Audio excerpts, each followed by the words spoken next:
For chi-square test for independence, what are the null and alternative hypotheses? The null is that the row and column variables are independent, and then the alternative is that the row and column variables are not independent. Then, do you want to do number 2? Yeah.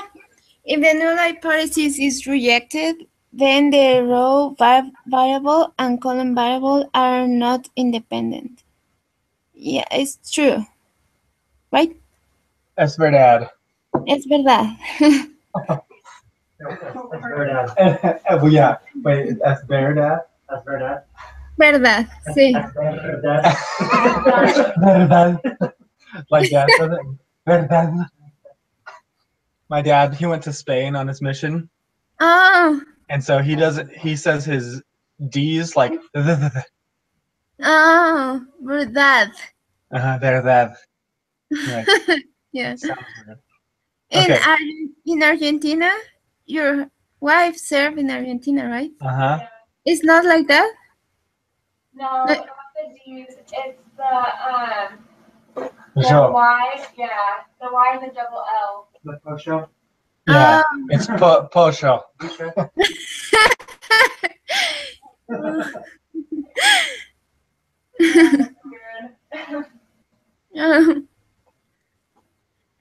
Okay, I got 3. Andrew's got 3. Okay. Ambitious intro to STAT students wanted to conduct a survey among church members and ask them about their party affiliation and whether or not they were in favor of Proposition 8. They would like to see if there was an association between party affiliation and voting preference in Prop 8 and with a level of significance of 0.05. Take the null alternative hypothesis. Being in favor of Proposition 8 is independent of political persuasion is the null hypothesis. And the alternative is being in favor of Proposition 8 is not independent of political persuasion. Did you hear that? Yeah. Okay, cool. And then B is, what are the requirements for the test? All expected counts are greater than or equal to 5, and they needed to get their data using a simple random sample. Yeah. And then, are the requirements met? So I hope so. Yeah. Yep. D, calculate the x squared chi square statistic, 33.96. Determine the degrees of freedom for this test. There's 2 rows and 2 columns, so it's 2 minus 1 times 2 minus 1 is 1. And the p-value, you said you didn't do it? Okay, so the p-value is 0.00. So do we reject the null hypothesis? Yes, we do. Yes. And then the conclusion, based on the p-level and based on the level of significance, our p-value is less than sigma, so we can conclude that the position on Prop 8 is not independent of political affiliation. Right. Excellent.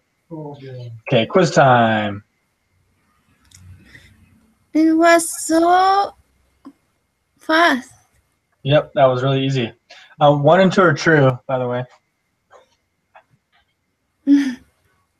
I'm not even in the class. Well, it could not be true sometimes. Yeah. If you didn't prepare. That's true. Okay. And if you didn't participate. So if you skipped and you just did the grouping yourself. So Andrew put in the numbers for the question 3 already. But if she wants to open it up, we can just read them off.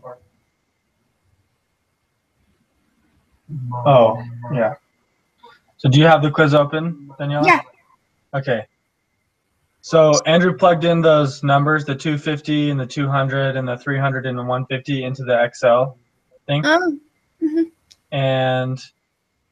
But I guess before we use those numbers, question 3, which set of hypotheses is appropriate for addressing the research question?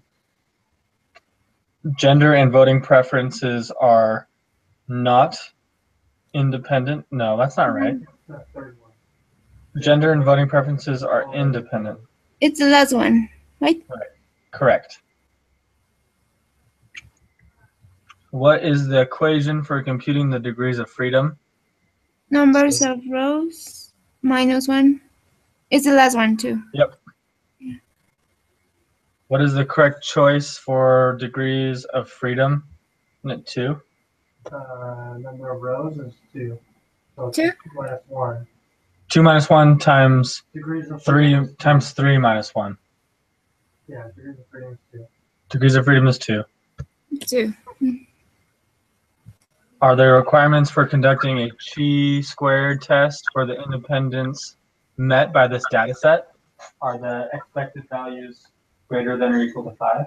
So the expected values are greater than or equal to 5, yes. So yes, they are met. Okay.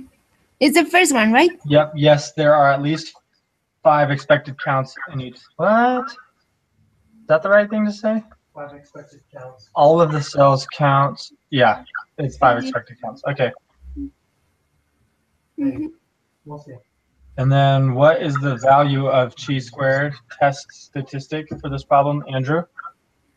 What are the values of, okay, the value is, hold on, I got 2 Excel open. The test statistic is 16.204. 16.204? Is that what you said? Mm-hmm. It's what? The p-value is... Hold on. It's 16, so 16.204. Okay, 0, 4. Okay. And the p-value is 0.0003. 0.0003. 0.000. I'm going to put this around just in case. Round to 3 decimals. It says it right I there. know, just gonna put it on Andrew, there. you're crazy. Mama. What were the data? So it's saying that more females vote Republican, So there is sufficient evidence, more females vote according to our p-value. Democratic.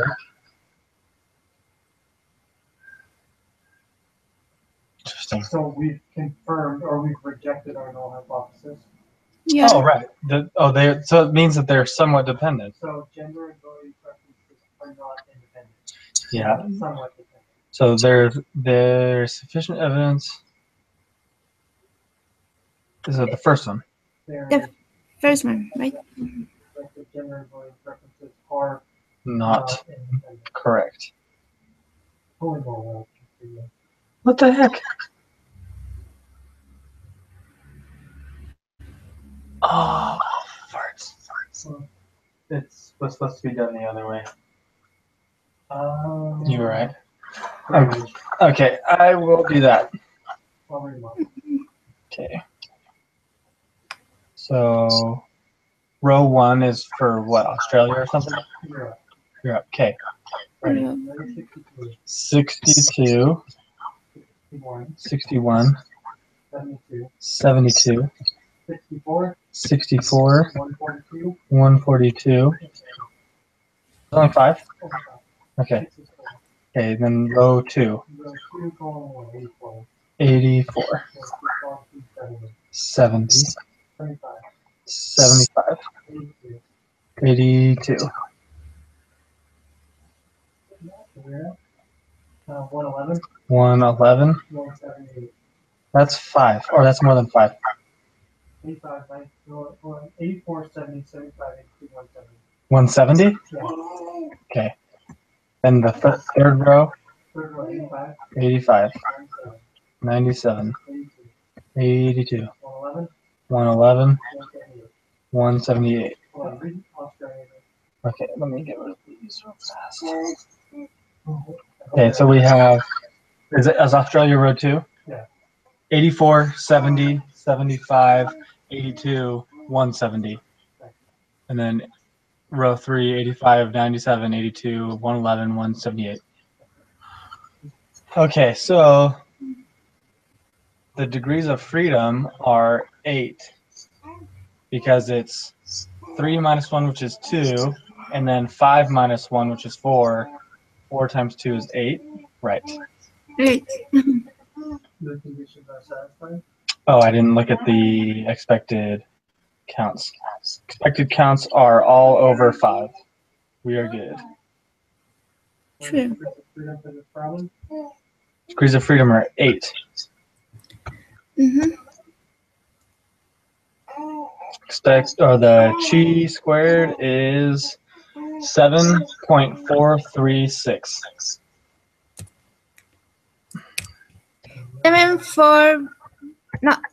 7.436. Yes.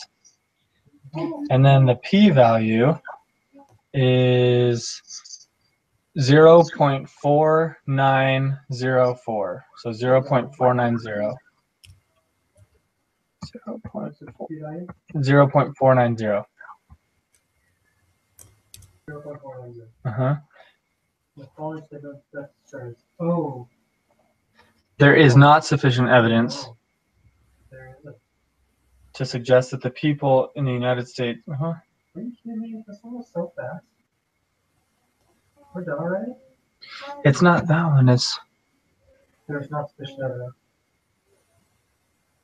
so it's There's insufficient evidence. there's insufficient evidence to suggest that motivation to visit a chiropractor is. Not. It's There's not sufficient evidence to suggest that the people in the United States go to the chiropractor more than people. But It's not that the one. null hypothesis is location Uh-huh. and the motivation to visit a chiropractor not are independent. independent. Are independent. So we have The failed to reject. I think it's the null number hypothesis. 2 it's just worded crazy. We have failed to reject the null hypothesis. Therefore, There is insufficient evidence to conclude that motivation to visit a chiropractor is not independent. no. See what I mean? It's crazy. So it's like a double negative with that one. Triple negative. Yeah. So we have. The last one is not right. So the last one's not right because it doesn't have to do with the United States. It has to do with just location. All right. Maybe Andrew, it's the bottom or the third to last one. There is sufficient evidence to suggest that motivation to visit a chiropractor is not that's not right. There's not sufficient evidence. right. Insufficient. So it's the second one. Mhm. There's insufficient evidence to suggest that motivation to visit a chiropractor is not dependent 69-16. of. Okay. Not independent. Yeah. So it's the second one.